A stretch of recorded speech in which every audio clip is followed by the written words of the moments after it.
plan de formation annuel des administrateurs. Plan de formation qui vous sera présenté donc lors des prochains ACA de SLE. Vous le savez, donc il y a différents formats.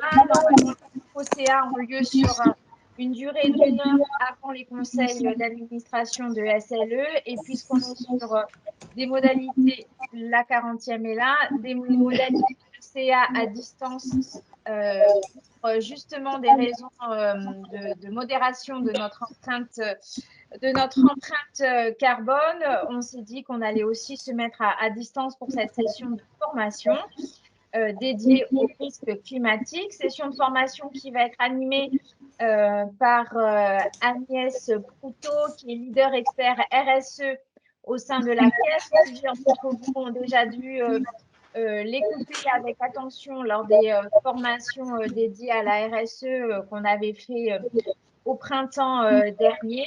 Donc, je vais lui laisser la parole parce qu'on va essayer de respecter le timing d'1 heure en essayant de dédier les 10 dernières minutes à des questions-réponses, sachant que donc, vous êtes 40 autour de l'audio. Donc, c'est un peu nombreux pour avoir réellement un chat en temps réel. Pour autant, à plusieurs moments, vous le verrez, de la formation, on vous proposera d'écrire et d'interagir via la barre de commentaires.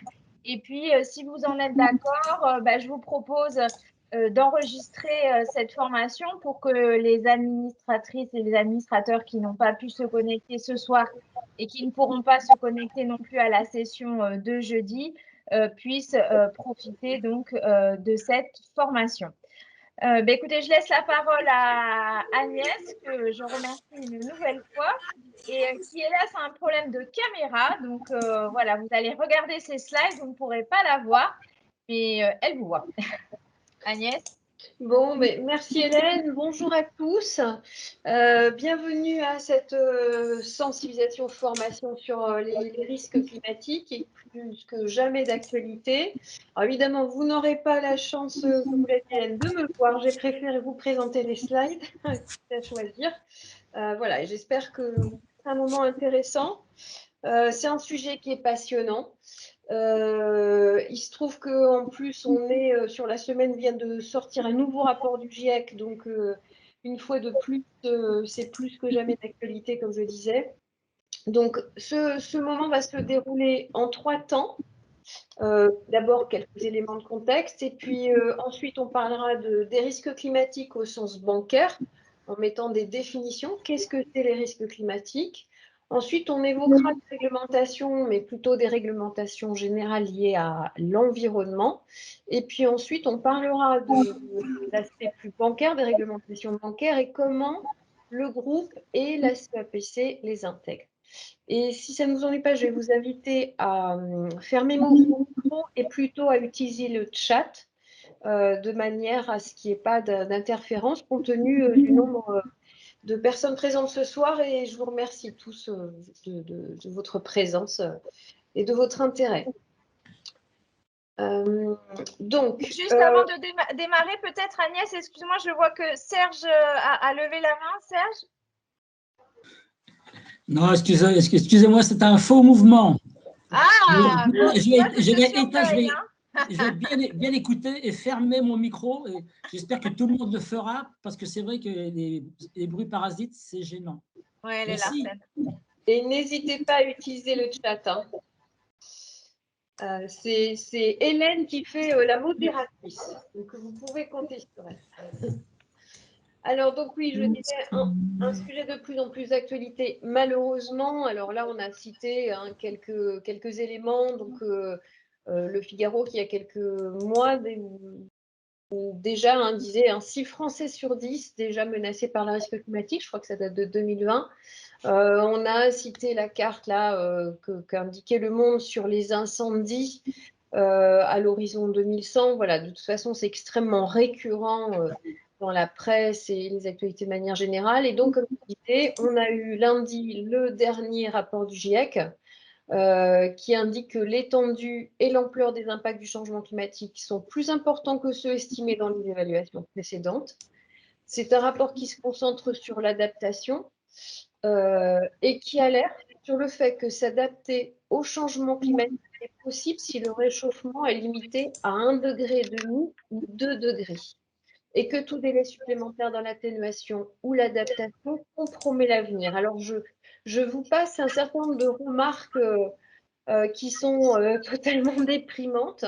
En tout cas, on va se concentrer, nous, sur notre travail de banquier, mais on le sait aujourd'hui, voilà, on a un contexte climatique extrêmement difficile et inquiétant. Et je remercie une fois de plus tout le monde de fermer son micro. Donc, alors, le sujet principal, pourquoi ce réchauffement, hein, il est lié à l'augmentation des gaz à effet de serre. Alors, c'est un sujet qu'on connaît bien. Ce qui est intéressant de voir, je ne sais pas si vous avez eu l'occasion de voir ce genre de schéma, c'est la corrélation entre l'augmentation des gaz à effet de serre et notre croissance, notre production intérieure brute. C'est-à-dire que si on regarde les 2 derniers siècles, on voit une parfaite corrélation entre les deux, ce qui nous interroge complètement sur notre modèle et ses limites. Donc là, vous voyez les projections élaborées par le GIEC, qui a élaboré, comme vous le savez, plusieurs scénarios, avec une hausse allant jusqu'à 5 degrés si on ne fait rien. Et là, il y a un parallèle qui est assez intéressant, qui est que pendant l'ère glaciaire, quand une grande partie de l'Europe était recouverte de glaciers, la température était inférieure de 5 degrés à la température pré-industrielle. Donc, ça donne, je pense, c'est pas 5 degrés, c'est pas juste, on va avoir chaud de temps en temps, c'est un changement total de climat et d'environnement. Donc, notre objectif mondial collectif, c'est de ne pas dépasser 1,5 degré, maximum 2 degrés, même si, voilà, ça semble de moins en moins, cette atteinte de 1,5 degré semble de moins en moins possible. Donc, pour information, pour rappel, hein, certainement pour la plupart d'entre vous, pour contenir le réchauffement global à 1,5 degré, ça veut dire qu'il faut réduire les émissions de CO2 de moitié d'ici à 2030. Donc 2030, c'est dans 8 ans. Ça veut dire que dans nos modes de vie, il faut qu'on réduise de moitié nos émissions. Et si on veut contenir le réchauffement à 1,5 degré, il faut que les émissions de CO2 doivent atteindre un net zéro à 2050. Donc, c'est pour ça que vous voyez fleurir, et c'est ce que BPCE a repris, hein, ces expressions net zéro carbone à 2050. Voilà. Il y a un sujet qui est intéressant, c'est qu'aujourd'hui, on a des effets déjà très visibles à court terme. Mais ce qui compte, c'est que, vous voyez, sur ce schéma-là, à partir de 2050, on va vraiment voir les conséquences des choix que nous faisons aujourd'hui. Et aujourd'hui, on est ici, et là, dans les années à venir, les changements, les différences de scénarios en fonction de nos comportements ne sont pas très importants. Par contre, l'impact à long terme de ces scénarios est considérable. Et voilà, ce qu'il faut vraiment avoir à l'esprit, c'est que ces tendances-là, elles sont liées aux options qu'on prend aujourd'hui. Alors, pour ceux que ça intéresse, je le rappelle, on avait mis sur le site des administrateurs une vidéo qui avait été la vidéo d'une conférence avec Madame Masson-Delmotte, qui est une scientifique du GIEC, qui était vraiment passionnante sur les raisons et les conséquences du réchauffement climatique. Et je vous invite à la récupérer, à la visionner. Et d'ailleurs, on en mettra une seconde sur la biodiversité, conférence qui a eu lieu récemment à la direction des risques climatiques BPC. Alors, comme on est des banquiers, on va parler un peu financier. Et est-ce que vous avez une idée du coût économique de la destruction des services offerts par la nature par an au niveau mondial? Alors, vous avez 4 propositions. Et on va vous inviter à mettre dans le chat ce qui vous paraît le plus vraisemblable. Hein, donc je disais l'évaluation du coût économique annuel de la destruction des services offerts par la nature. Alors, voilà, les pollinisateurs, l'eau, le sable, tout ce qu'on peut imaginer qui nous sert au quotidien et dont aujourd'hui on ne valorise pas réellement. Alors, Chapté, notre Allez, c'est modérateur, parti. va nous donner vos propositions.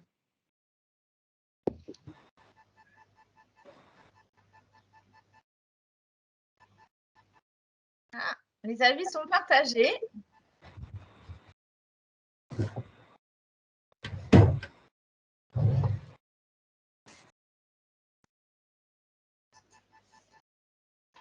Il n'y a rien à gagner, hein, hélas, mais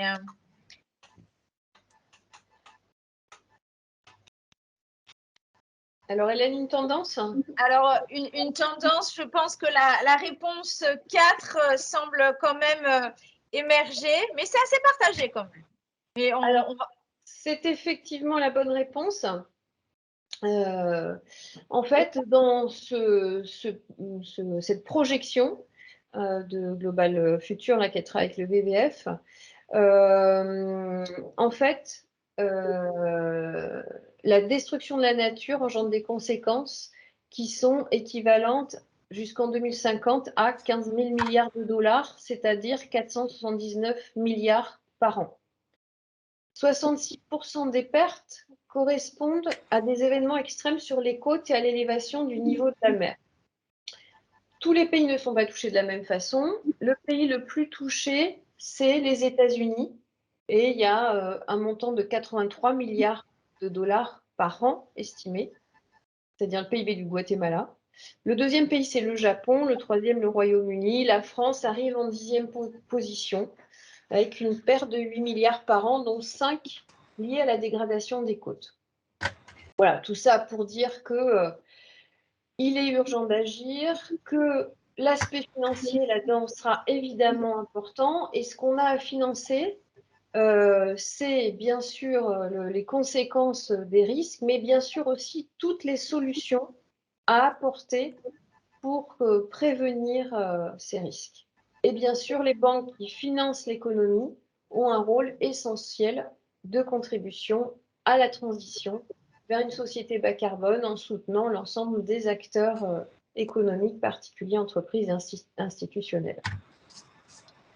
Ce qu'on peut ajouter, c'est que ce réchauffement qui est aujourd'hui de 1,2 degré en moyenne sur la planète entraîne déjà des retraits des assureurs qui se désengagent de certaines zones qu'ils considèrent comme trop à risque.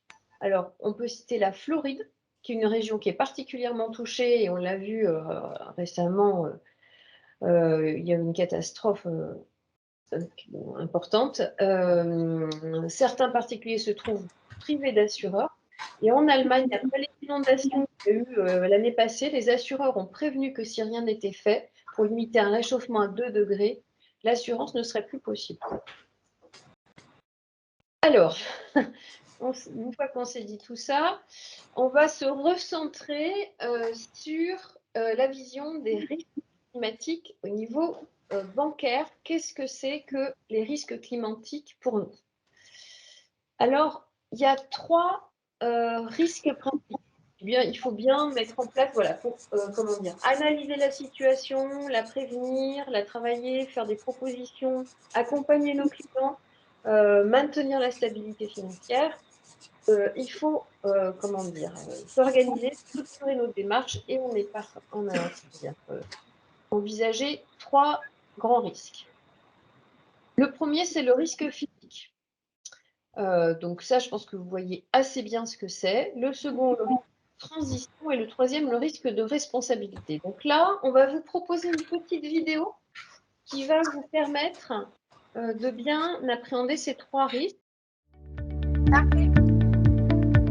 Au sein de la direction des risques de BPCE, le pôle risque climatique a pour mission de mettre en place les mesures d'évaluation et de reporting de ces risques afin de mieux en tenir compte et de les gérer tant pour nous que pour nos clients. C'est une responsabilité sociétale. L'objectif plus immédiat est d'avoir des livrables utiles aux établissements du groupe, mais aussi de réaliser un premier stress test climatique dès 2020, comme l'a annoncé le gouverneur de la Banque de France en novembre 2019. Mais au fait, savez-vous ce que sont les risques climatiques ? Les risques climatiques se composent de 3 types de risques. En premier lieu, le risque physique correspond au risque de perte directe causé par les phénomènes climatiques. Pour une entreprise, par exemple une PME localisée dans une zone aux précipitations extrêmes ou une région sujette à des périodes de forte sécheresse, verra son activité mise en danger à cause d'une fréquence accrue de ces événements extrêmes, tels que des inondations des entrepôts ou des denrées endommagées par la forte chaleur. Ensuite, le risque de transition concerne les conséquences économiques et financières d'une transition vers une économie bas carbone, et ce en lien avec l'évolution réglementaire, les habitudes des consommateurs ou bien encore les transformations technologiques. Cela inclut aussi le risque de réputation pour ceux qui ne prendraient pas en compte dans leur plan stratégique ces changements. Enfin, le risque de responsabilité représente les possibles dommages et intérêts à payer si un acteur économique est jugé responsable des conséquences du réchauffement climatique. On le voit, les risques climatiques constituent une nouvelle famille de risques transverses à tous les risques que nous connaissions déjà et que nous devrons prendre en compte dans le quotidien de notre métier de banquier. Des risques qui affectent la solvabilité et même la pérennité de nos clients et qui, indirectement, pourraient mettre à mal notre image. Ces risques sont d'ailleurs bien identifiés dans les travaux prospectifs des risques pour l'ensemble des banques européennes sous supervision de la BCE et plus proche de nous au niveau de BPCE. Mais ce n'est pas tout. Pour nous, les risques climatiques, c'est aussi l'opportunité d'en parler aux entreprises que nous finançons pour les sensibiliser et les accompagner à prendre des décisions importantes pour leur avenir. C'est un moment clé dans la relation, dans notre rôle de partenaire et de façon plus générale en tant qu'entreprise citoyenne coopérative. Par exemple, imaginons un agriculteur situé dans une zone géographique soumise à des aléas climatiques importants tels que des orages violents avec grêle ou des sécheresses. Ce client vient de perdre au mieux une année de récolte, au pire son exploitation, le travail d'une vie, d'une famille. Notre rôle d'accompagnement de proximité est alors très précieux, dans le cas d'une entrée en relation également, en finançant des solutions permettant de le protéger de ces aléas climatiques et pourquoi pas de manière mutualisée avec les autres acteurs présents sur le territoire. Autre exemple, certaines entreprises possèdent des véhicules diesel vieillissants. Certaines villes interdisant l'entrée aux véhicules trop polluants, les entreprises effectuant des livraisons dans ces villes doivent songer à les remplacer par une nouvelle flotte de véhicules moins polluants. Nous pourrons accompagner l'entreprise dans son financement par un crédit ou un crédit bail, éventuellement pour un changement progressif de la flotte de véhicules. On le voit, les risques climatiques sont des risques nouveaux et complexes qu'il nous faut savoir appréhender dans tous nos métiers de banquier, dans toutes nos activités, sur tous nos périmètres, au service de tous nos clients. Avec les changements climatiques, apparaissent de nouveaux cycles qui vont impacter notre économie et nos industries. Avec la prise en compte des risques climatiques, le groupe BPCE a l'opportunité d'accompagner nos clients vers une économie plus soucieuse de l'environnement et combattant le changement climatique au service du tissu entrepreneurial et du développement de nos territoires. Voilà, donc une petite vidéo qui donne un panorama intéressant qui à la fois décrit les risques, mais décrit également ce que ça peut représenter pour notre établissement. Ce que je vous propose, c'est d'aller un petit peu plus loin. Alors, voilà. Attends, excusez-moi, je vais...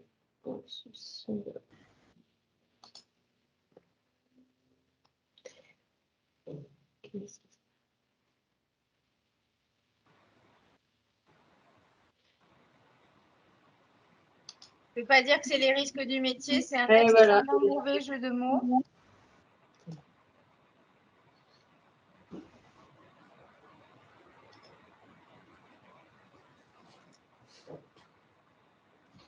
C'est la surchauffe du système. Oui, c'est ça. Ouais, il passe.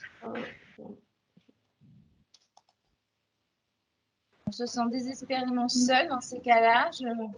C'est ça. Hein? Ouais. Le voilà. Bon, excusez-moi. En fait, nous, on le voit, mais... Ouais. Voilà. J'arrive pas à changer de page. Excusez-moi. Donc, revenir rapidement sur ces 3 risques. Donc, le premier, le risque physique, il est assez simple à appréhender. On le voit malheureusement quasiment au quotidien désormais. Donc, c'est un risque qui renvoie à l'ensemble des pertes directes causés par les phénomènes climatiques. Donc, il y a 2 risques physiques. Les risques extrêmes, donc ça, c'est très simple, hein, ces dommages qui se font à un instant donné ou à un moment donné et qui conduisent à la destruction d'actifs et qui impactent l'économie locale, donc des ouragans, des tempêtes, des inondations, des canicules, etc. Et puis après, il y a les risques chroniques. Donc là, en fait, c'est des risques qui ont des conséquences durables et qui détériorent progressivement le mode de vie et la production d'un territoire. Donc ça va être l'augmentation des températures qui vont donc déclencher des sécheresses à répétition qui vont faire qu'à un moment donné, on sera en difficulté pour cultiver la terre ou pour élever du bétail et qui entraîneront une faillite ou un arrêt de l'activité. Et puis, malheureusement, l'impact sur les vies des personnes qui y sont concernées. Ensuite, on a le risque de transition. Et là, je vous propose de nous y arrêter un petit peu plus. Donc, le risque de transition, c'est un risque qui concerne l'ensemble des conséquences économiques et financières qui pèsent sur leur structure du fait de la transformation de leur modèle économique. C'est-à-dire, on va se passer d'un modèle classique à un modèle décarboné et respectueux de l'environnement. Et ça, les mesures qui vont être prises, par exemple, pour combattre le réchauffement climatique, elles vont modifier ces modèles économiques, éventuellement des actifs, créer des incertitudes et puis du risque. Alors, ce risque de transition, en général, on le divise en 4 grands risques. Le premier, c'est le risque de réglementation. Donc là, ça va être une réglementation qui va changer, notamment pour décarboner l'économie. Alors, par exemple, ça va être l'obligation de rénovation énergétique, ça va être une taxe carbone, ça va être des obligations en termes de mobilité. Ensuite, vous avez le risque de marché qui concerne l'évolution des comportements des consommateurs qui vont impacter la rentabilité d'un produit. Par exemple, il y a de plus en plus de gens qui veulent manger moins de viande, plus bio, plus local, ou qui veulent utiliser des produits de seconde main, ou des contraintes qui font que les consommateurs vont se désengager des énergies fossiles. Ça peut être aussi l'augmentation du coût des matières premières qui impacte les marchés. Le troisième risque, ça va être le risque de réputation, c'est-à-dire que les préférences des consommateurs vont modifier en fonction de la considération de l'existence de visions ou voire de controverses écologiques. Alors, on va considérer qu'une entreprise a un produit qui est néfaste ou qu'elle n'est pas assez respectueuse de l'environnement ou qu'elle fait du greenwashing. On va cesser d'acheter son produit ou acheter moins son produit. Et puis, le dernier risque, c'est le risque technologique. Où là, on va remplacer des pratiques ou des produits ou des process par d'autres process qui vont être plus responsables. Ça peut être le coût de développement de la technologie. Par exemple, en ce moment, on parle beaucoup de l'hydrogène, mais le coût, l'argent à mettre au départ est très élevé. Voilà, donc c'est multiple. On parle aussi du risque des actifs échoués, notamment pour l'énergie fossile. Où en fait on va refuser, on va arrêter de consommer des énergies fossiles compte tenu bien sûr des conséquences que cela a. Et par exemple, si vous voulez bien fermer tous vos micros, s'il vous plaît, je vous en remercie. Aux États-Unis, on considère en 2020 qu'il y avait 40 sociétés pétrolières qui étaient en situation de faillite avec 45 milliards de dettes qui bien sûr impactent les banques, hein, et la valeur d'ExxonMobil en bourse a été divisée par 2. Alors, dans le même temps, les sociétés qui vont sur de l'énergie durable, elles prennent la place, hein, et créent d'autres emplois, etc. Mais voilà, on est bien dans un risque de transition. Ce que je vous propose de faire, c'est d'utiliser le chat et puis de partager ensemble ce qui vous paraît être marquant, ce que vous avez relevé, vous, comme risque de transition.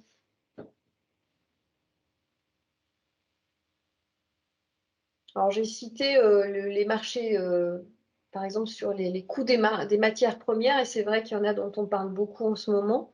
Voilà, ça peut être des choses comme ça. Je vous invite à partager ça, et puis notre modérateur Alors, partage. les délégués de SLE peuvent participer aussi, hein, ils sont cachés, mais Jérôme, Laurence, n'hésitez pas. Hein.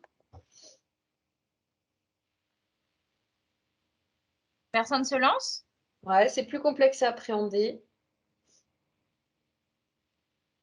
On va poursuivre et puis si ça, Ok. voilà, Ok. si ça vient, Alors, n'hésitez pas. le troisième risque, c'est le risque de responsabilité. Donc là, ça va être la recherche de responsabilité d'une organisation pour les conséquences causées à l'environnement ou son inaction à respecter ses engagements. Alors, il y en a une dont on a beaucoup parlé, c'est l'affaire du siècle. Donc, c'est différentes associations, des ONG qui se sont associées donc, contre l'État français concernant son inaction en matière de lutte contre les réchauffements climatiques. Et l'État a été condamné effectivement pour inaction par le tribunal administratif. C'est un recours qui s'inspire de celui qui avait mené une association aux Pays-Bas, dans vraiment le même esprit, et ils avaient eu gain de cause devant la Cour de justice de la Haye, qui avait sommé les Pays-Bas d'intensifier sa lutte contre le changement climatique. Donc ça, c'est contre les États, mais en mai 2020, c'est Shell qui a été condamné aux Pays-Bas également, par un tribunal donc néerlandais, à rehausser ses ambitions climatiques, et elle a été condamnée clairement à respecter les accords de Paris et à réduire de 45% ses émissions de CO2. Donc ça, c'est un fait important. Ça veut dire que aujourd'hui, une entreprise qui s'engage ou qui s'engage à respecter des ambitions climatiques et qui ne les respecte pas, ou qui est trop décalée par rapport à la situation de son environnement potentiellement peut être attaquée devant les tribunaux.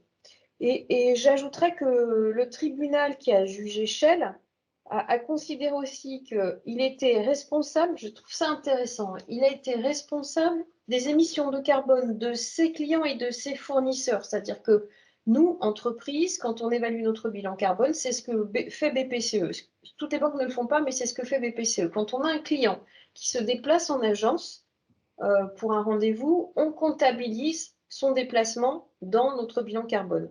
Ben, le tribunal a jugé que Shell était responsable des émissions de carbone de ses clients et de ses fournisseurs, et que les activités de la société constituaient une menace pour le droit à la vie et pour le respect de la vie familiale, principe défini dans les principes de la communauté européenne, le droit européen.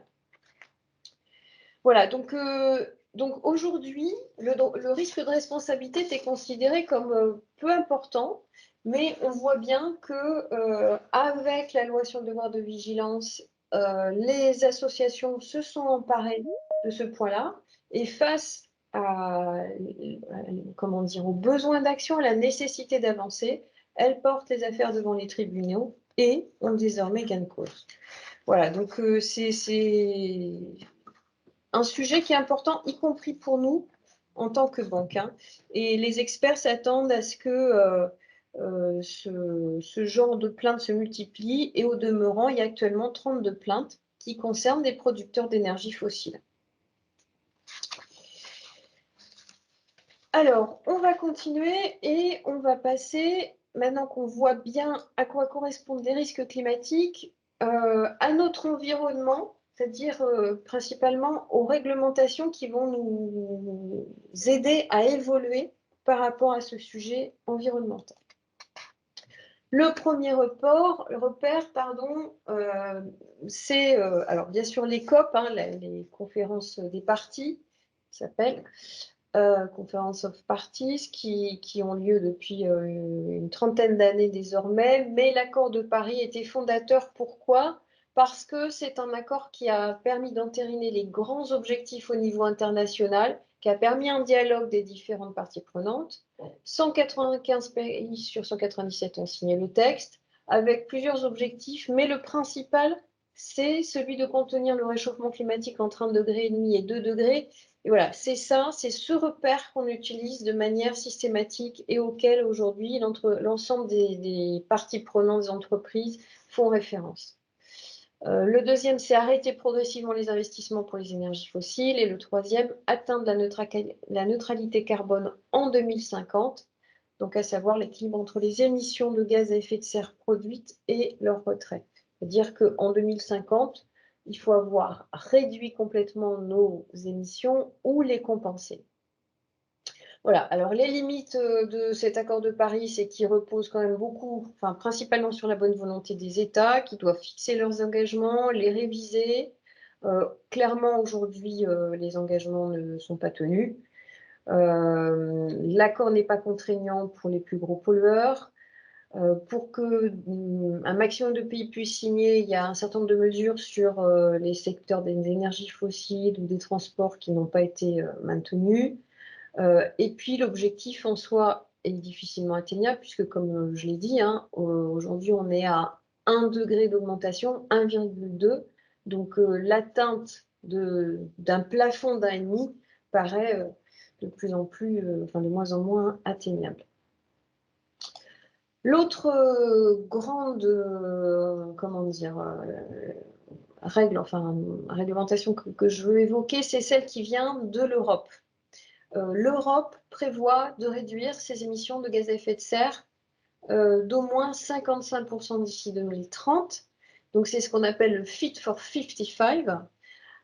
Et donc, il y a un ensemble de propositions qui ont été faites par la Commission européenne à la suite du fameux Pacte vert pour l'Europe de 2019. Des grands objectifs ont été définis qui sont cohérents avec l'accord de Paris pour réduire l'impact environnemental de l'Europe. Donc, vous voyez là dans cette espèce comment dire, ce joli schéma très coloré, le type de mesures qui sont prises, donc un recours accru aux ENR, aux énergies renouvelables, pardon, des outils pour préserver et étendre la capacité de nos puits de carbone naturels. Hein, donc, puits de carbone, c'est les océans, les forêts. Des mesures pour prévenir les fuites de carbone, une mise en adéquation des politiques fiscales et des objectifs du pacte vert, une amélioration d'efficacité énergétique, un déploiement plus rapide de modes de transport à faible émission, l'application de l'échange de droits d'émission et notamment beaucoup de discussions autour des taxes carbone pour protéger l'Europe, de pays qui seraient beaucoup moins 10 ans d'un point de vue durabilité.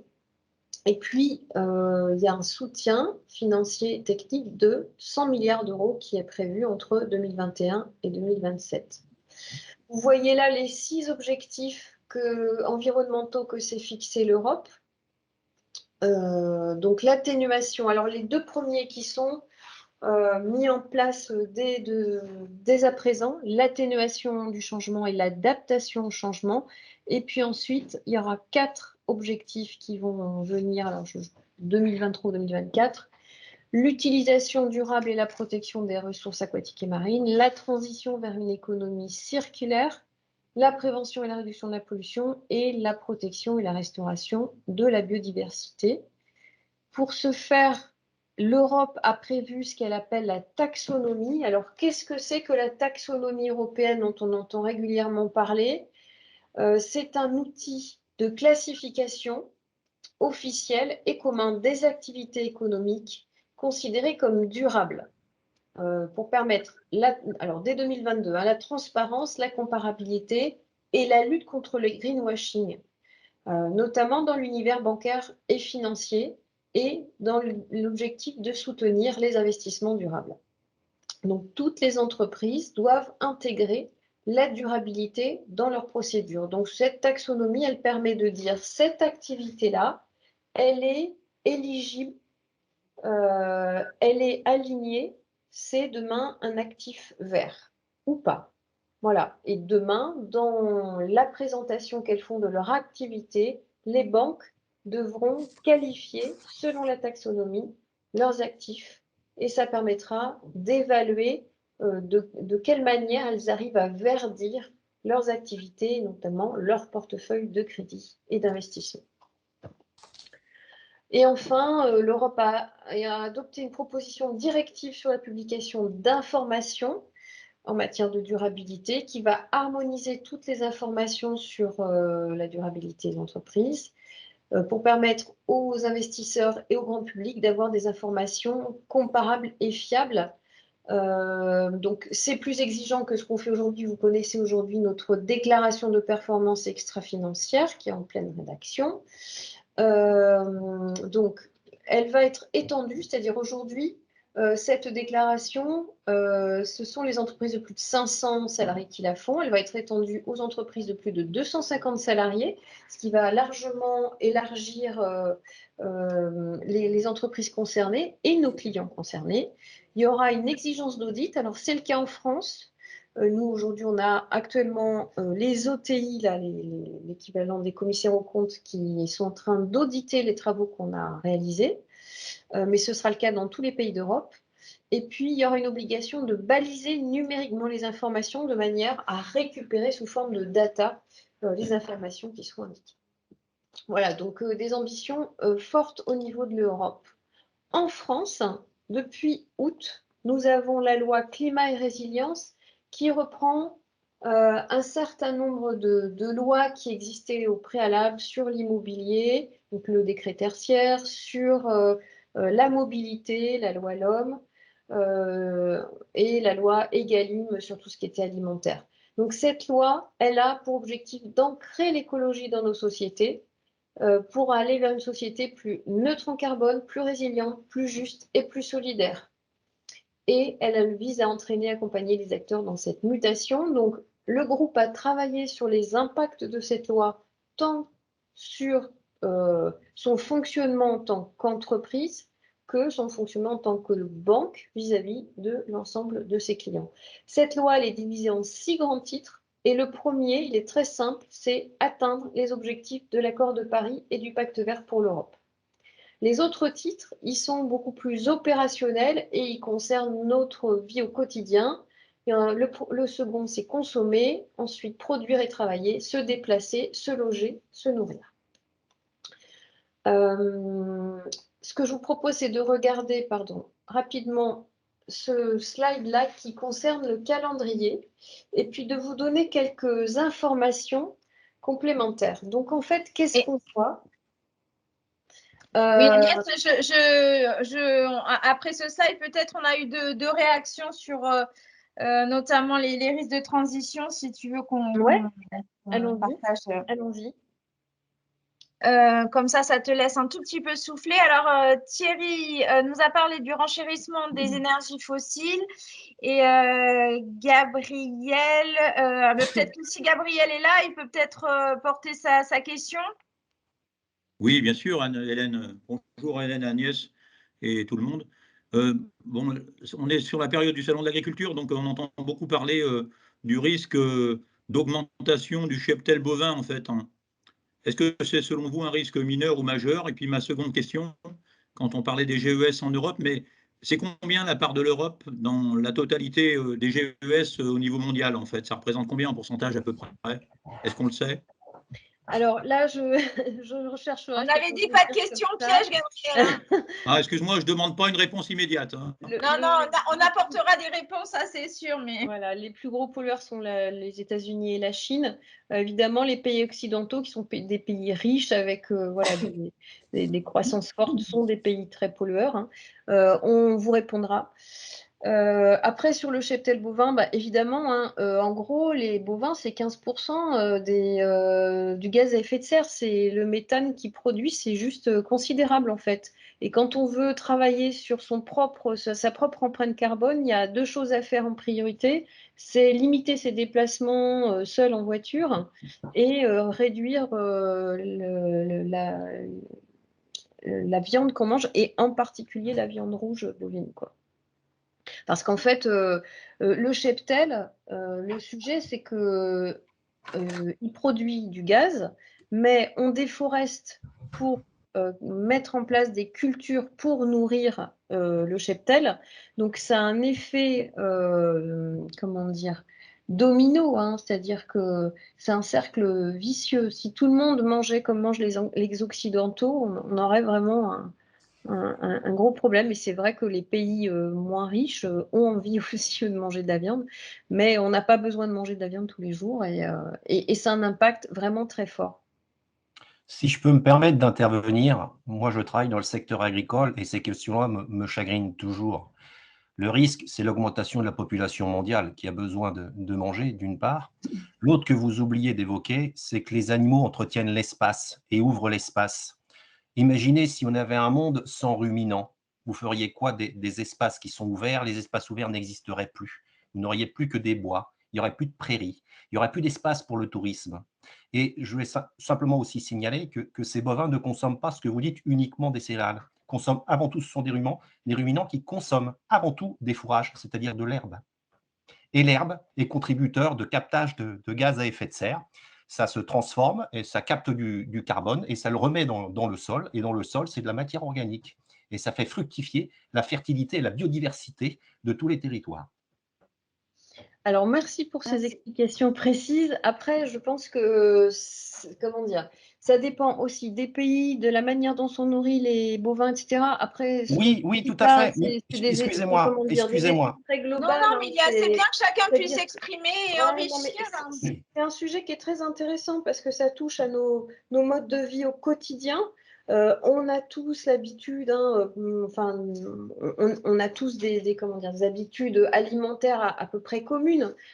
Et quand on commence effectivement à regarder les études, qui sont des études très macro, très globales, elles donnent des chiffres qui aussi sont très macro. Voilà. Et donc, si vous regardez ce qui se passe en Argentine, par exemple, où on déforeste l'Amazonie pour pouvoir installer du maïs OGM ou d'autres cultures comme ça qui sont destinées à nourrir des bovins parce que les pays du Sud souhaitent se nourrir davantage avec de la viande. Voilà, ça, c'est un impact extrêmement négatif. Après, moi, comment dire, j'ai pas.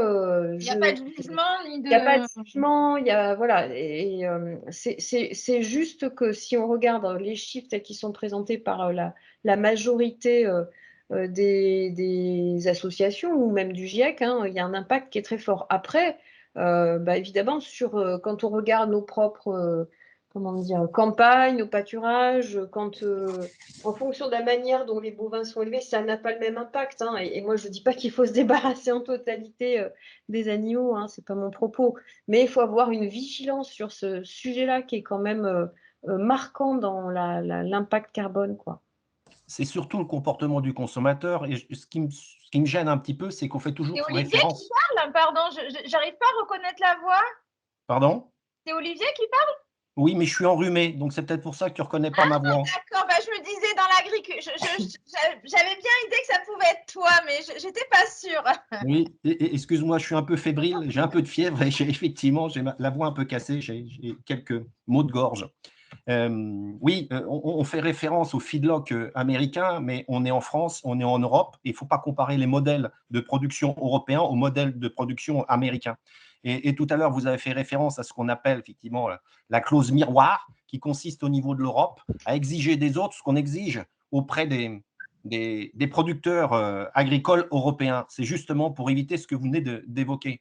Et on consomme surtout et avant tout, quand même, de la production bovine française. Il faut que vous sachiez que dans la production bovine française, le bovin est transformé à 60% par du steak. Donc, il faudrait aussi que les consommateurs modifient son comportement plutôt que de consommer du steak. On consommerait effectivement tout comme on l'avait fait, comme on le faisait effectivement au début du XXe ou plutôt 19e siècle. Il y aura certainement aussi moins de consommation de viande bovine parce que le prêt à consommer est facile, mais on consomme mal. Et les conséquences aussi ont des répercussions sur le climat. Eh ben, merci pour cet équilibre parce que c'est vrai que dans ce genre de, comment dire, de présentation, on donne des grandes tendances et c'est vrai que ça permet de rééquilibrer le débat et d'une rassurer un peu sur nos modes de vie. Voilà. Même si dans l'ensemble, il faut consommer moins de viande, le qualitatif à sa place. Merci de votre intervention. Et je voudrais surtout dire que, quelque part, il ne faut pas toujours regarder les autres, il faut regarder son propre comportement et toujours réfléchir par rapport à ce qu'on devrait faire et non pas ce que les autres devraient faire à notre place. Merci Olivier. Merci. Alors, on va changer de domaine. On va passer là, sur la loi climat et résilience.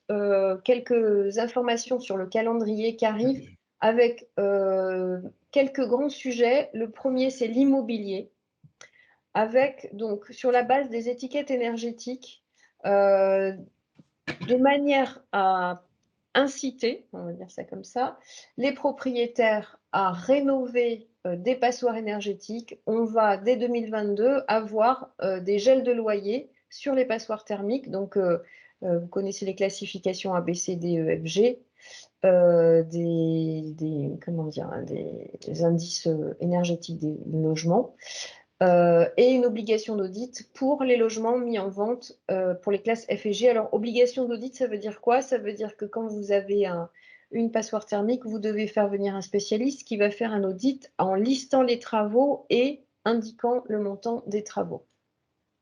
Et ça, donc, ce sera progressif jusqu'en 2034, où on aura plusieurs étapes en fonction des étiquettes, avec d'abord des gels de loyer, des obligations d'audit énergétique, et ensuite une interdiction de louer les passoires énergétiques qui sera progressive.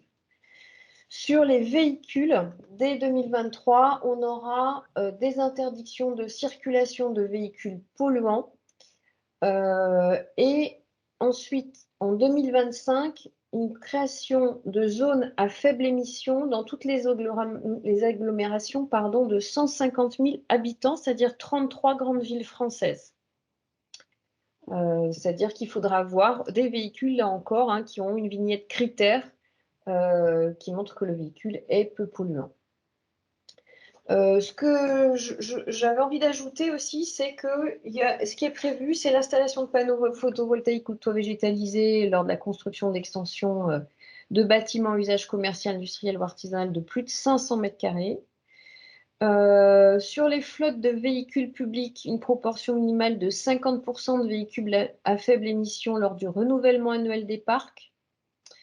Et dans un délai de 4 ans, quelque chose qui nous concerne beaucoup sur notre région, les collectivités impactées par le recul du trait de côte vont devoir cartographier les zones qui seront impactées d'ici à 30 ans et celles qui seront impactées dans 30 à 100 ans. Donc, ça veut dire quoi? Les nouvelles constructions seront interdites dans les zones impactées à horizon de 0 à 30 ans afin de prioriser la renaturation des territoires.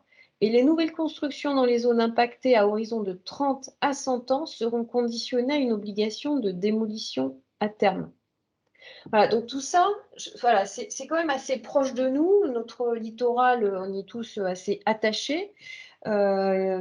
Et certains ont des maisons sur la côte. Nous, en tant que banquiers, on va devoir avoir une vraie attention à tout ça, bien évidemment. Ça veut dire qu'on va devoir adapter notre politique d'octroi des crédits, développer une offre de conseil adaptée, parce qu'on doit être aussi là pour sensibiliser, accompagner nos clients, et puis être capable d'avoir un niveau de conseil correct sur tout ce qui est véhicules et logements, notamment pour les particuliers. Et puis après, accompagner bien sûr nos clients entreprises sur leurs projets. Voilà, donc des réglementations quand même qui sont, voilà, on voit bien le projet européen et français par rapport à ça. Et pour autant, rappelons-nous que le Haut Conseil au climat a jugé insuffisante la loi climat et résilience pour atteindre la neutralité carbone à 2050. Alors, on va passer maintenant au monde bancaire avec les réglementations bancaires et comment le groupe intègre ces réglementations. Donc, les organismes de tutelle des banques les rappellent à leurs engagements sur le risque climatique et les enjoignent à accélérer la transition vers une économie bas carbone par l'apport de financement à la croissance verte et le retrait progressif des secteurs fortement carbonés de manière très régulière. Donc, ça va de rapports de la CPR, en discours de gouverneur de la Banque de France, en guide BCE et en différentes contraintes de l'autorité bancaire européenne. La Banque centrale européenne a reconnu pour la 2e année consécutive dans la cartographie des risques que les risques climatiques constituaient un des principaux facteurs de risque pour les banques de la zone euro. Et elle considère que les établissements de crédit devraient adopter une approche stratégique globale et prospective en matière de risques liés au climat. Plusieurs mandats ont été confiés à l'autorité bancaire européenne pour qu'elle évalue comment les facteurs environnementaux, sociaux et de gouvernance, les fameux critères facteurs ESG, pouvaient être pris en compte dans les 3 piliers de la surveillance prudentielle. Alors, on va passer un peu plus rapidement sur ces sujets-là. Voilà. La présentation, on la mettra en ligne, ne vous inquiétez pas pour ceux qui veulent prendre un peu plus de temps pour décrypter tous les slides. La BCE, donc la Banque centrale européenne, a écrit un guide relatif aux risques liés au climat et à l'environnement et elle a mis 12 attendus. Dans ces 12 attendus, en gros, qu'est-ce qui est indiqué? Il est attendu que des établissements de crédit qui comprennent l'incidence à court, moyen et long terme des risques liés au climat et l'environnement sur leur environnement économique dans lequel ils exercent leurs activités afin d'être en mesure de prendre leurs décisions stratégiques et opérationnelles en toute connaissance de cause.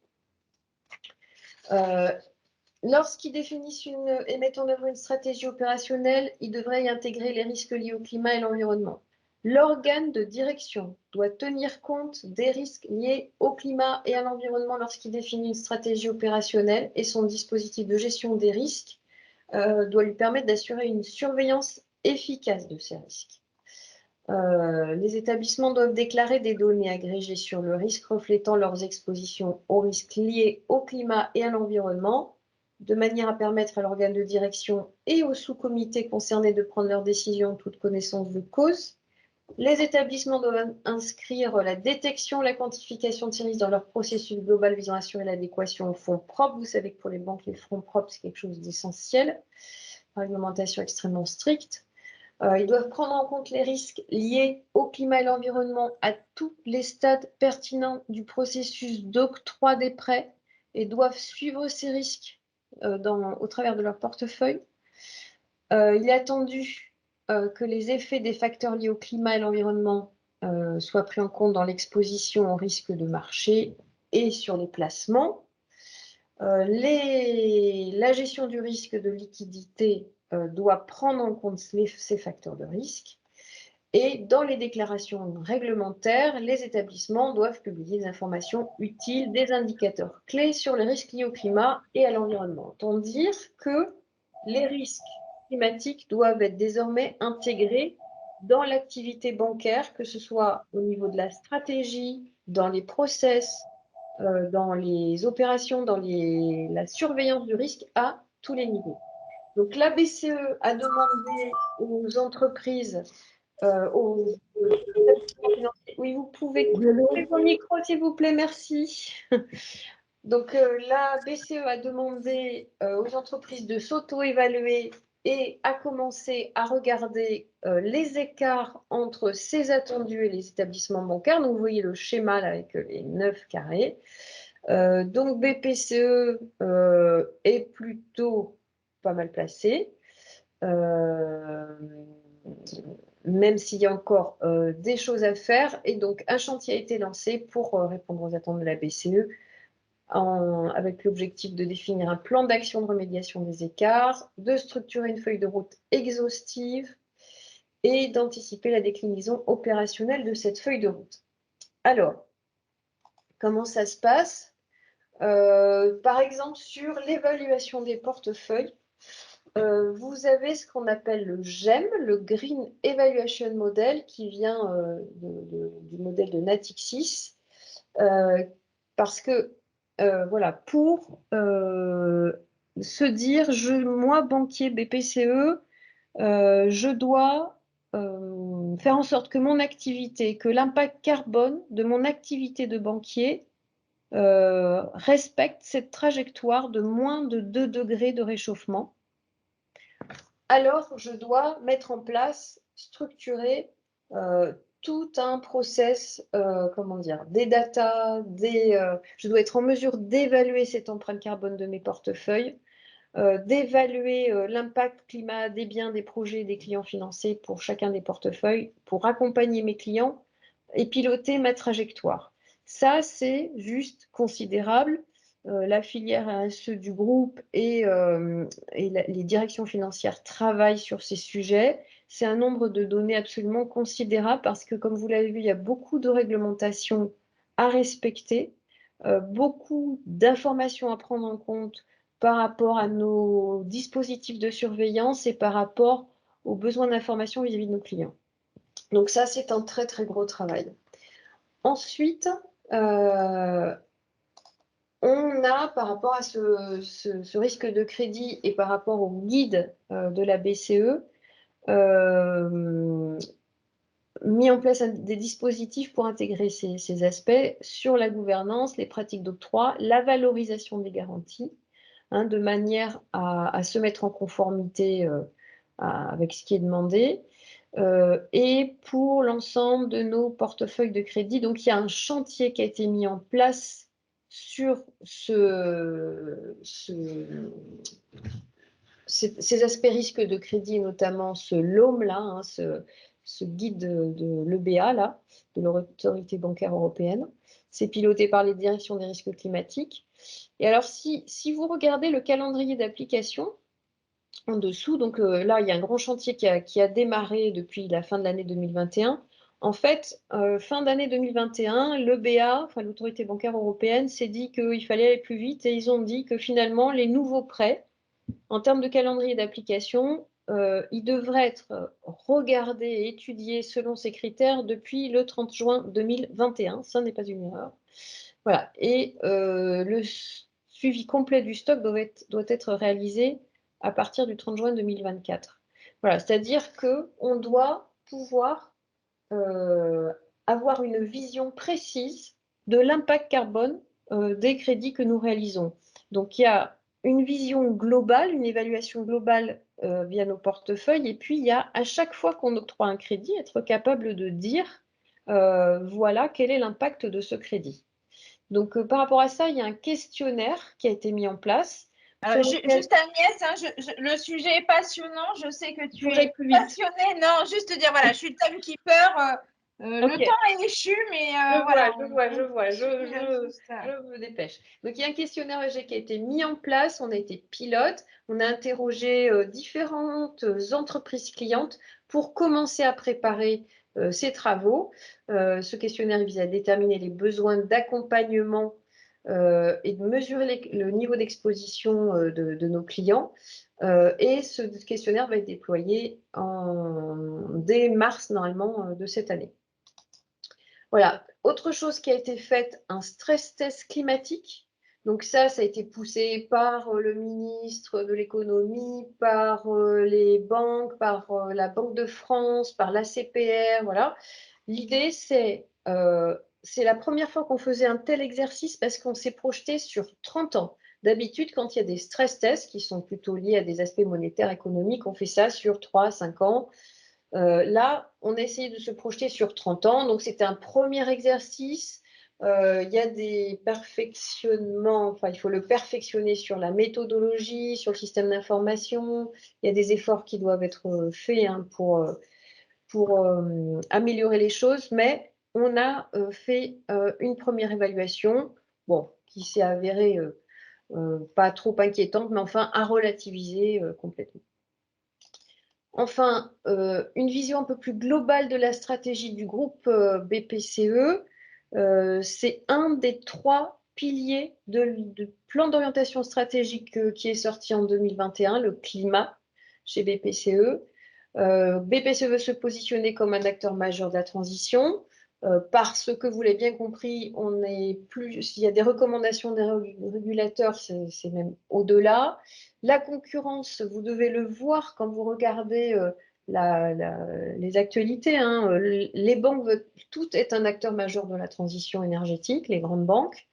Donc tout ça, ça nous amène, comme vous l'avez vu, mesurer la performance climatique, Sensibiliser, former les collaborateurs, on a des gros enjeux, c'est un sujet nouveau. Il faut que les collaborateurs comprennent les enjeux et soient à même d'amener des conseils à nos clients. Il faut qu'on soit capable de communiquer sur tout ce qu'on fait, d'adapter nos systèmes d'information, c'est assez énorme. Voilà. Et de former notre gouvernance non exécutive. Et de former notre gouvernance, bien sûr. Merci Hélène. Et enfin, un dernier point pour dire que le groupe adhère à différents organismes internationaux. Le TCFD, Task Force Climate Related Financial Disclosure, qui correspond aux meilleures pratiques en termes de reporting climatique. On a fait notre premier reporting en 2021. Et puis, on a adhéré aussi à la Net Zero Banking Alliance, comme de la majorité des grandes banques françaises. Donc, on rejoint, je ne vais pas redonner les principaux objectifs qui sont totalement cohérents avec tout ce qu'on a dit jusqu'à présent. Et puis, un dernier slide pour dire, pour évoquer ce qu'on fait en CEAPC de manière un peu plus précise. Bien sûr, on intègre les politiques sectorielles du groupe, par exemple, on ne finance plus de charbon, choses comme ça. Nous avons un correspondant en risque climatique, vous l'avez compris, il y a une direction risque climatique groupe qui est très moteur dans tous ces travaux. Donc, il y a un correspondant à la caisse. On participe à l'évaluation de l'exposition de nos portefeuilles au risque climatique. On était pilote sur un projet qui s'appelle PACTA, qui vise à évaluer l'importance des 6 secteurs les plus émissifs dans notre portefeuille de crédit. On a commencé à prendre en compte les risques, donc ESG, environnementaux, sociaux et de gouvernance, dans les contre-analyses qui passent dans notre comité d'engagement. On a été pilote dans le questionnaire, comme je l'évoquais tout à l'heure, et nous formons nos collaborateurs. Il y a un dispositif qui vient de se mettre en place sur la Banque de développement régional, un vaste dispositif complet avec les formations assez complètes des chargés d'affaires et une offre green à proposer à nos clients. Et puis enfin, pour finir, une fois qu'on a dit tout ça, on doit être exemplaire et nous devons accélérer la réduction de notre propre empreinte, celle de notre fonctionnement d'entreprise, avec un objectif qui est de diminuer de 15% notre bilan carbone entre 2019 et 2024, avec des travaux menés sur 4 axes, l'immobilier, la mobilité des collaborateurs, les achats et les usages numériques. Et je n'ai pas tout à fait tenu, Hélène, il est 19h36, mais nous allons quand même écouter les questions et j'espère que vous avez été intéressés par cette présentation. Et je vous remercie pour votre écoute en tout cas et de vos interventions. Merci infiniment Agnès. On va prendre une ou deux questions. Ceux qui veulent nous quitter, sentez-vous libre. Voilà. Ceux qui veulent rester, Agnès peut nous consacrer un peu plus de temps et je l'en remercie. De toutes les façons, on aura l'occasion de réaborder ce sujet. Voilà, l'idée, c'était de faire une première acculturation. Vous l'avez vu, c'est extrêmement riche, foisonnant, technique, mais aussi très pragmatique et pratique. Donc, on voulait vraiment vous associer dès le lancement de cette petite révolution dans le monde de la banque. On aura, je pense, une journée de formation pour les administrateurs bientôt dédiée à la transition environnementale. Et puis Agnès, qui est très à la pointe sur le sujet de la réduction de l'empreinte carbone de la caisse, animera aussi pour les correspondants RSE et les administrateurs qui sont intéressés. Alors, on n'a pas encore calé le format, mais un atelier participatif pour voir comment, en tant qu'administrateur, vous aussi, vous pouvez nous aider à effectivement relever cette ambition de moins 15% d'ici à 2024. Alors, il y a Françoise qui nous dit interdire les locations si passoire énergétique. Voilà, que c'est effectivement à mettre au regard par rapport au manque de logements. Effectivement, il y a toujours des arbitrages souvent difficiles. Oui, ça risque d'avoir un impact sur le marché immobilier, tout à fait, c'est-à-dire dépréciation des actifs qui seront considérés comme, on utilise cette notion de passoire énergétique, mais ça va entraîner une dépréciation de certains actifs. Ça va créer des turbulences sur le marché de l'immobilier. Ça peut avoir un impact sur le prix des loyers parce que s'il y a moins de loyers, enfin moins de logements à louer, ça peut impacter le prix. Enfin, ce ne sera pas sans conséquence. Françoise, si tu veux ajouter un petit mot. Non, c'est une observation qui est venue en écoutant comme ça, parce que c'est vrai qu'on a toujours envie d'intervenir. J'avais envie d'intervenir aussi Eh bien, tu as bien fait. T'as bien fait. Pour la biodiversité, mais bon, après, bon, j'ai un petit peu écouté la suite en me disant, c'est un projet, il est très, très ambitieux. J'ai trouvé que c'était très ambitieux, très louable, mais je me dis, est-ce qu'on peut réaliser tout ça? Ça fait tellement de choses à faire que je me demande si on peut tout faire d'un coup. On va être pénalisé, on risque d'être pénalisé, alors que je me dis, est-ce que c'est vraiment tout réalisable au niveau de la banque, au niveau des particuliers, au niveau des entreprises? C'est vraiment beaucoup, beaucoup de choses. Je ne sais pas si je suis claire dans ce que je veux exprimer. Oui. Si, tout à fait. Alors, le sujet, c'est que… C'est un peu vertigineux hein, comme projet, j'en conviens. Et effectivement, pour les équipes aussi, chez nous, voilà, ça l'est. Et souvent, on est confronté, on l'a vu aussi tout à l'heure avec la réaction d'Olivier, à des injonctions paradoxales. Ce qui est bien d'un côté, voilà, génère voilà, des conséquences aussi difficiles sur un autre plan. Donc, il va falloir tout concilier avec un objectif, effectivement, qui est l'urgence climatique. Ouais. Tout à Là, fait. Tout à fait. voir À les chaque choses… fois, voilà, il faudra un parallèle à chaque fois. Quand on fera quelque chose pour avancer au niveau climatique, il faudra mettre en parallèle eh ben, de quelle manière on le fait pour que ce soit réaliste, réalisable et réaliste aussi. Je me dis là, il y a des choses qui paraissent quand même assez abstraites hein, dans ce qu'on… Enfin, pour moi en tout cas. Je ne sais pas si je suis peut-être pas très claire. On baigne un peu plus dedans, on a la chance. Voilà. Mais l'idée, voilà, ça sera de toute façon, vous pouvez nous poser des questions, prendre le temps, Agnès prendra le temps aussi d'y répondre. En tout cas, voilà, l'idée, c'est de dire que ce qu'on voulait vous montrer, c'est que d'un sujet un peu voilà, théorique, d'actualité voilà, sur la lutte pour le climat, commence à s'appliquer à l'économie et à la banque et finalement commence à aller nous concerner tous en tant que citoyens, clients, qu'administrateurs. Après, c'est pas que théorique, hein, c'est-à-dire qu'aujourd'hui, enfin moi pour être en proximité avec la filière RSE, c'est vrai que et la filière de développement commercial à BPCE qui est très proche de la filière RSE, enfin il y a un travail mais énorme réalisé, vraiment BPCE se met en ordre de marche pour avancer le plus vite possible, mais vous l'avez compris, en fait, c'est pas vraiment une option. C'est-à-dire que là, c'est plutôt se dire comment on fait pour aller vite et comment on se mobilise et comment on est innovant. Et on a vu avec le Covid qu'on était capable de faire des choses qui nous auraient paru impossibles avant. Donc voilà, et c'est plutôt, je pense, sur cette projection-là qu'il faut se poser, c'est-à-dire essayer de se dire que ce qui n'était pas possible peut le devenir parce qu'on a une situation qui, face à nous, nous oblige hein, voilà, créer quelque chose qu'on n'avait pas imaginé jusqu'à maintenant. Et Olivier, effectivement, nous fait remarquer qu'il y a un risque majeur d'exclusion sociale. Je pense que le sujet traité par la Caisse d'épargne Aquitaine Poitou-Charentes et le groupe BPCE, hein, et qu'il faut qu'on accompagne tous nos clients. Hein, on est bien d'accord. Enfin voilà, c'est d'accompagner chacun avec ses moyens, ses projets, voilà, à arriver à s'adapter et à rentrer effectivement dans cette dynamique. Hein. C'est ce qui a été posé dès le départ par le groupe, c'est qu'on a un rôle de sensibilisation et d'accompagnement et on doit travailler avec tous nos clients et c'est notre vocation quoi qu'il en soit. Et après, on sait très bien aussi que par rapport à la problématique climatique, demain, ce seront les gens qui sont déjà aujourd'hui dans les situations les plus fragiles financièrement qui seront le plus touchés, qui auront le moins de possibilités de se protéger. Et anticiper, c'est aussi…